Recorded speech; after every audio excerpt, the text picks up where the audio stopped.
최근 10년 사이에 한국인 당뇨 환자 수가 막 2배로 늘었다고 하더라고요. 그래서 한국 사람들에서 이렇게 당뇨가 늘어난 이유는 뭐라고 보실까요? 한국에서 지금 당뇨가 급증하고 있습니다. 우리나라에서 급증하고 있는 이유는 첫 번째는 식생활에 있습니다. 당뇨라는 것은 인슐린이 저하되는 것을 당뇨라고 얘기합니다. 인슐린이 저하가 돼서 당을 올바르게 저장하지 못하고 이게 혈중으로 계속 흘러나와서 그 많은 혈당을 소변으로 내보낼 때 우리는 거를 당뇨라고 부릅니다. 그렇다면은 우리 식생활이 췌장의 기능을 저하시키는 식생활을 하고 있다는 겁니다. 두 번째는 운동 부족입니다. 우리가 인체에서 원활한 혈액순환을 하게 도와주고 또 우리 인체에 꼭 필요한 호르몬이나 내분비의 기능을 원활하게 하기 위해서는 규칙적인 운동이 꼭 필요합니다. 또 세 번째 원인은 스트레스입니다.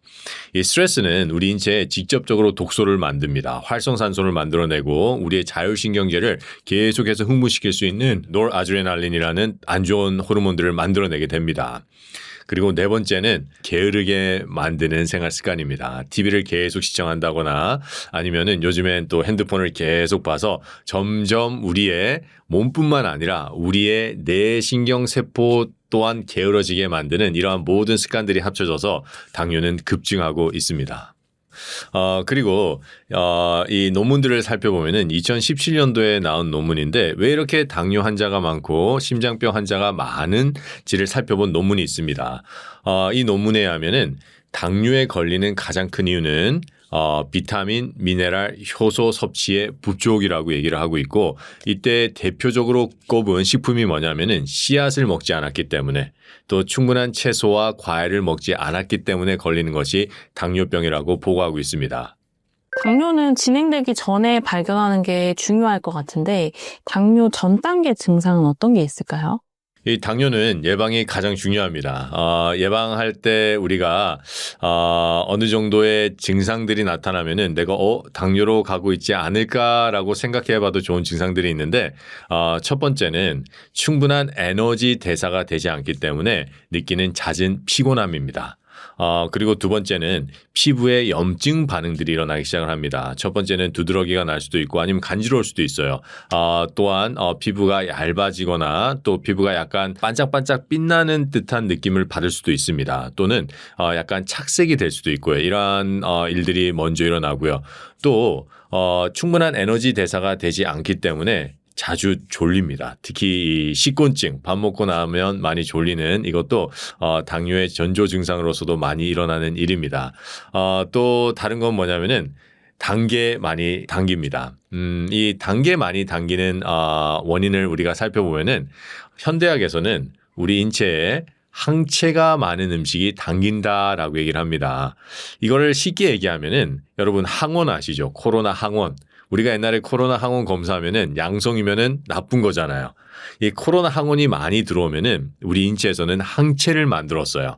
그렇다면은 독소가 들어오면은 항체가 만들어진다. 항체가 많다면은 우리가 그 독소에 많이 노출이 됐다는 겁니다. 그래서 다시 쉽게 얘기하면은 내 몸이 당기는 음식은 독소가 많은 음식을 당긴다라는 걸 이제 우리 의학계에서는 얘기를 합니다. 맞는 말이에요. 그렇다면은 우리가 당뇨에 걸리는 가장 큰 원인 중에 하나가 내 인체에 칼슘이 결핍했을 때 당뇨에 걸리게 됩니다. 칼슘이 결핍하면은 가장 먼저 당기는 음식이 단 음식입니다. 왜냐하면은 단 음식은 칼슘을 가장 많이 소모하기 때문에 그렇습니다. 그래서 내가 단 게 자꾸만 당긴다. 그러면은 내 몸이 점점 당뇨 쪽으로 가고 있다라고 생각을 하시는 게 좋습니다. 그렇다면 이제 당뇨가 진행이 이미 되기 시작한 상태에서 나타나는 증상들은 또 어떤 게 있을까요? 이제 당뇨가 진행되기 시작하면서 나타나는 증상은 잦은 목마름입니다. 그래서 물을 많이 먹게 되고요. 또 소변도 많이 보게 돼요. 이게 우리 몸이 자꾸 당을 보내려고 하는 거고요. 또 자꾸만 허기가 지기 시작을 합니다. 에너지 대사를 하지 못하기 때문에 우리 인체에서는 에너지를 써야 되는데 이 자꾸 저장하지 못하고 이 에너지가 혈액에 당의 형태로 떠다니게 됩니다. 그런데 문제는 이 당을 우리 몸이 또 원활하게 쓸 수 없게 돼 있어요. 왜냐하면은 당뇨에 걸린 사람들은 간 기능이 저하가 되어 있습니다. 간은 우리 인체에서 에너지 대사를 하는 기관인데 그 에너지 대사를 하지 못함으로 해서 당뇨 환자들은 항상 힘이 없고 또 자주 허기가 지고 저혈당 증세가 오기 시작을 합니다. 당뇨가 생기는 음식이나 식습관은 어떤 게 있을까요? 당뇨는 인슐린 저하입니다. 즉 췌장세포가 인슐린을 만들어내지 못하는 병을 당뇨라고 우리는 부릅니다. 췌장세포는 대사를 해서 인슐린이라는 호르몬을 만들어야 돼요. 그런데 췌장세포가 그걸 하기 위해서는 꼭 갖춰줘야 되는 조건이 있는데 첫 번째는 췌장세포의 생존입니다. 생존을 하지 않는다면은 만들 수가 없겠죠. 그래서 생존이 가장 중요합니다. 세포가 생존하기 위해서는 혈액 공급이 원활하게 돼야 됩니다. 왜냐하면은 이 혈액 안에는 그 세포가 먹고 숨쉬고 살 수 있는 영양소와 산소가 있기 때문에 그래요. 만약에 세포가 영양소를 받지 못한다면은 그 세포는 굶어 죽습니다. 세포가 산소를 공급하지 못하면 세포는 질식사에서 죽어요. 그렇기 때문에 충분한 혈액 공급이 이루어져야지 세포는 생존을 할 수가 있습니다. 이 혈액순환이 원활하게 되기 위해서는 첫 번째, 혈액이 깨끗해야 됩니다. 혈액에 독소가 있으면 안 돼요. 두 번째는 혈액의 양이 풍부해야 됩니다. 세 번째는 이 깨끗하고 건강한 피가 갈 수 있는 모세혈관이 뻥 뚫려 있어야 됩니다. 우리가 동맥과 정맥에 대해서는 많은 얘기를 합니다. 하지만 동맥과 정맥 옆에는 세포가 없고 또 세포는 동맥과 정맥으로부터 피를 받지 않습니다. 모세혈관으로부터 받습니다. 그렇기 때문에 혈관 중에서 가장 직결적으로 세포와 연결된 혈관은 모세혈관입니다. 모세혈관으로 가는 피의 양이 풍부하고 깨끗하고 또 모세혈관이 뻥 뚫려 있을 때 우리 췌장세포는 살 수가 있겠죠. 그런데 반대로 한번 생각을 해봐요. 혈액이 오염이 돼 있어요.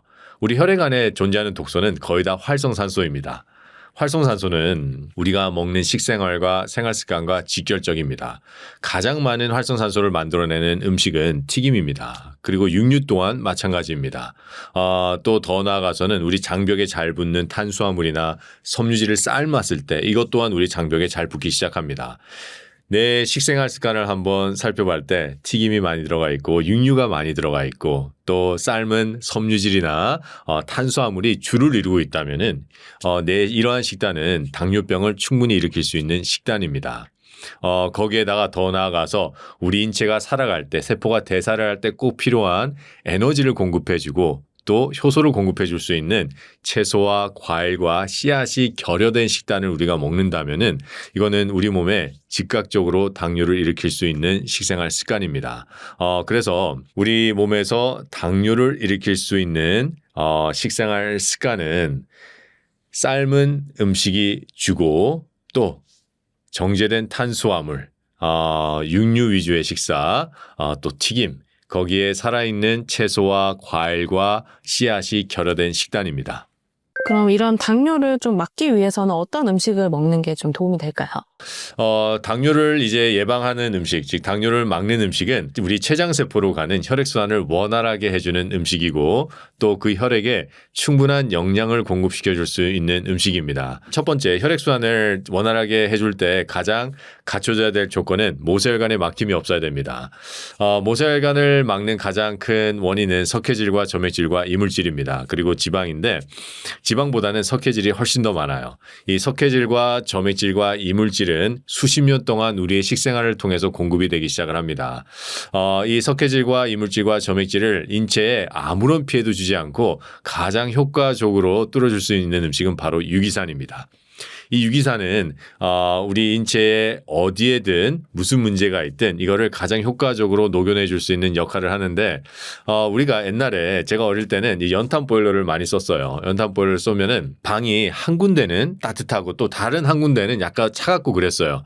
그게 왜 그러냐면은 우리가 물을 계속해서 보일러로 돌리다 보면은 거기에 석회질이 껴서 이제 많이 막히는 곳은 석회질 때문에 물이 통하지 않게 돼 있습니다. 그러면은 그때 기술자님이 오셔서 유기산을 보일러 그쪽으로 확 타면은 유기산이 돌면서 석회질을 다 청소해 줍니다.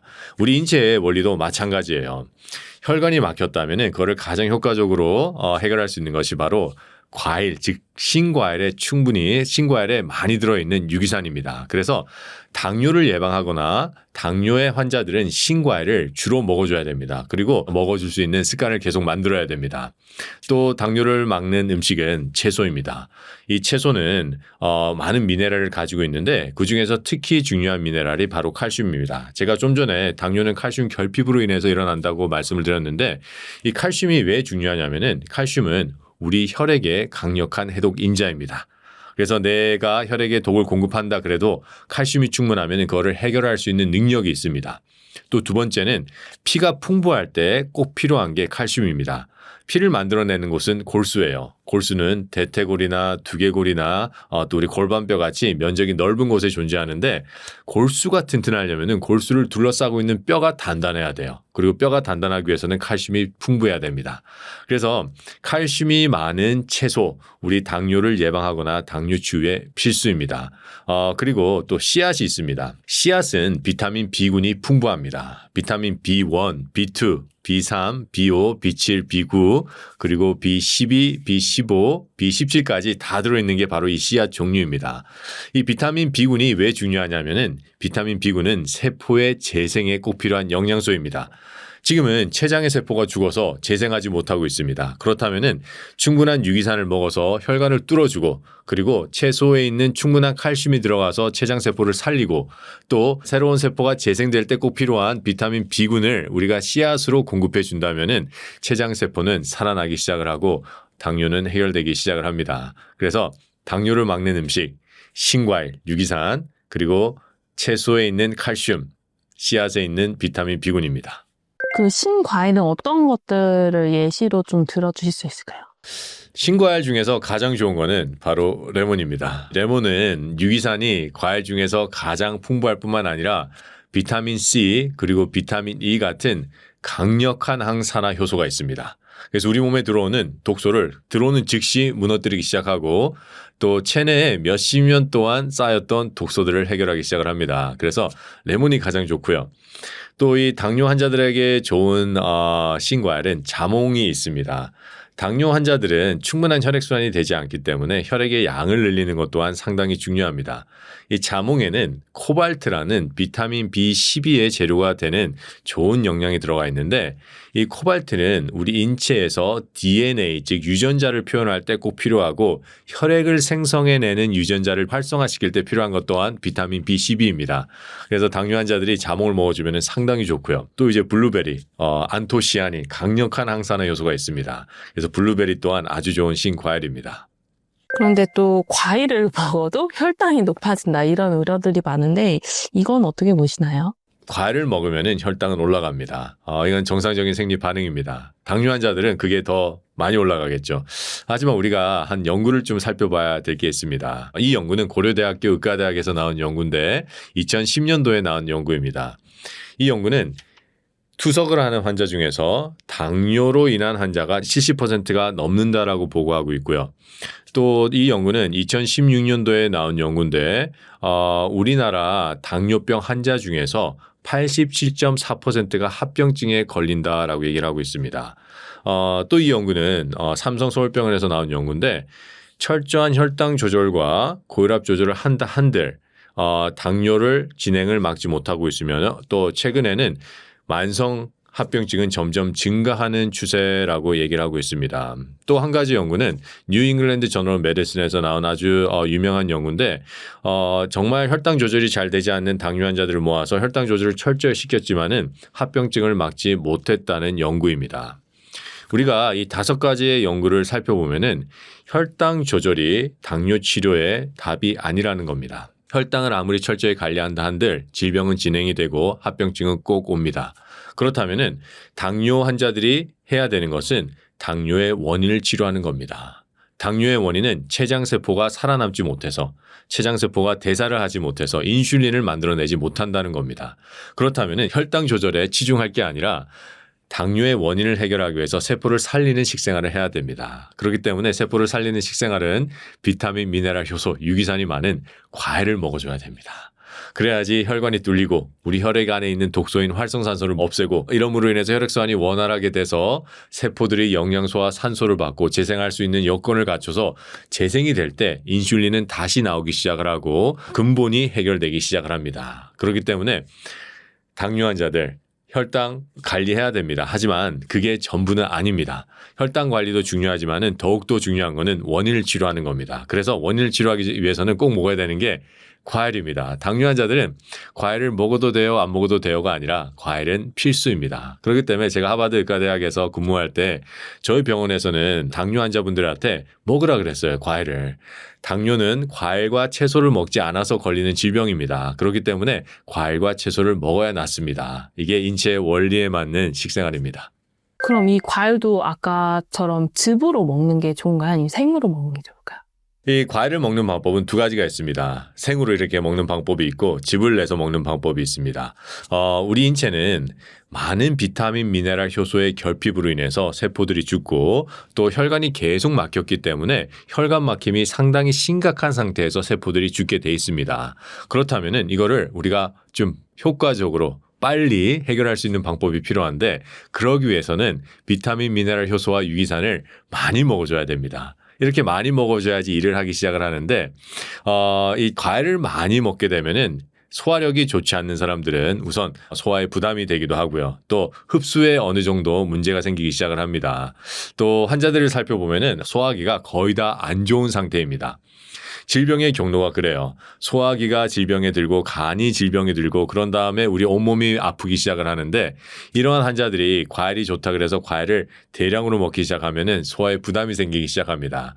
그렇다면은 인체의 유기산과 비타민, 미네랄, 효소를 효과적으로 공급해주고 소화기에 부담이 되지 않고 흡수 또한 높일 수 있는 방법이 있는데 그 방법이 바로 생즙으로 먹는 방법입니다.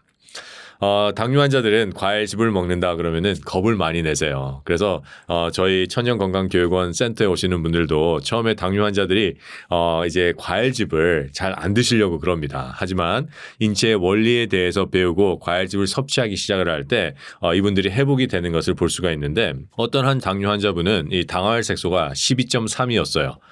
상당히 높은 겁니다. 이분도 처음에는 원리를 모르다가 인체의 원리를 깨닫고 이제 과일을 먹어야 된다. 그것도 이제 과일즙을 먹어야 된다는 것을 알기 시작을 했고 그래서 저희 센터에서 프로그램을 이분은 6개월을 이수하셨어요. 그렇게 됐을 때 12.3이었던 당화혈 색소가 5.4로 떨어집니다. 그리고 그분은 이 5.4를 유지하면서 계속 지금 건강하게 지내고 있으세요. 저희 센터에는 많은 당뇨 환자들이 찾아옵니다. 그리고 인체의 원리에 대해서 배우고 그 원리에 맞는 해결 방법을 해 나가면은 처음에는 당연히 과일즙을 먹으니까 당이 치기 시작을 해야겠죠. 하지만 이 당은 우리 인체에 들어와서 좋은 에너지원이 됩니다. 그리고 그 당과 같이 들어오는 비타민과 미네랄, 효소 또한 유기산은 인체를 회복하기 시작을 합니다. 그래서 당뇨 환자분들이 약을 끊고 정상적인 혈당을 유지하면서 건강하게 살 수 있는 상태로 돌아가게 됩니다. 갈아 먹는 거랑 즙으로 먹는 거랑 비슷한가요? 즙을 먹는 것과 갈아 먹는 것은 이 목적이 다릅니다.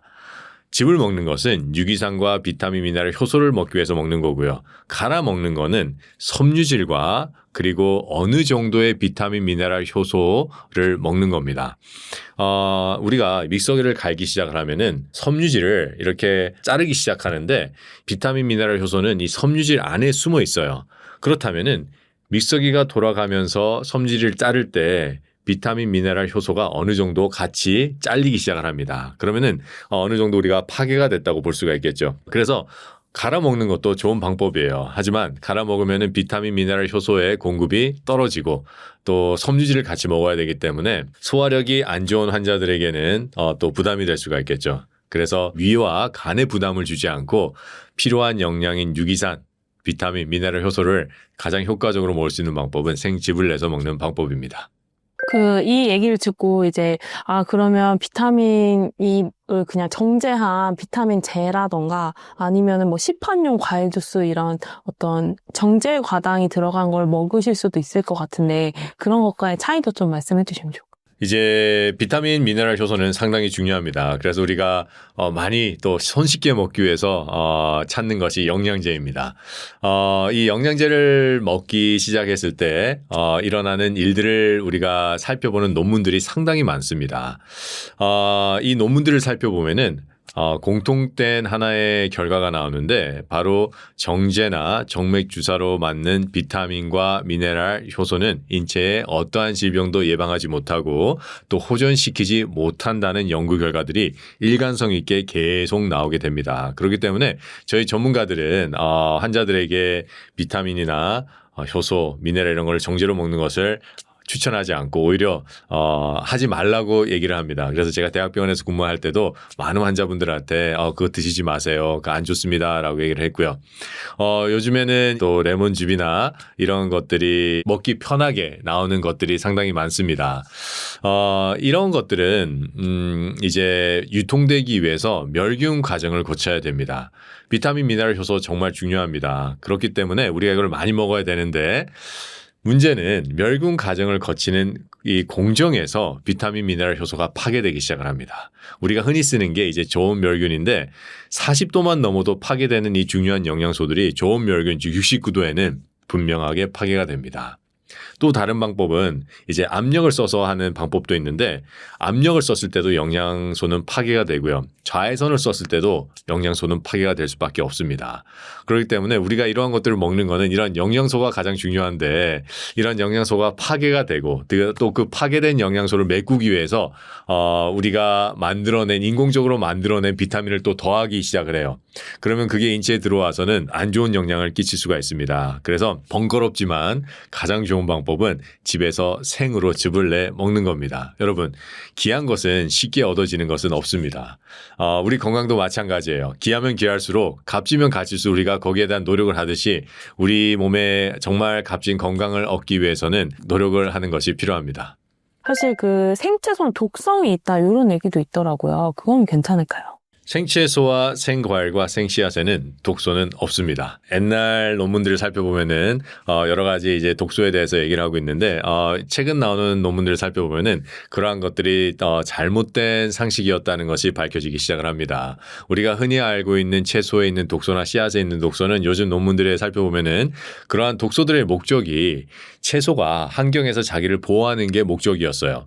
그런데 옛날에는 그 독소가 우리 인체에 들어와서 나쁜 영향을 끼친다고 생각을 했지만은 최근에 나온 논문들을 보면은 그렇지 않고 채소를 괴롭힐 수 있는 유해균이나 여러 바이러스로부터 보호하던 그게 인체에 들어와서 우리 인체에서 꼭 같은 역할을 한다고 보고하고 있습니다. 그렇기 때문에 인체에 들어와서도 균이나 기생충으로부터 우리를 보호한다고 보고를 하고 있습니다. 그래서 채소와 과일과 씨앗에는 인체에 해를 끼칠 수 있는 독소는 없습니다.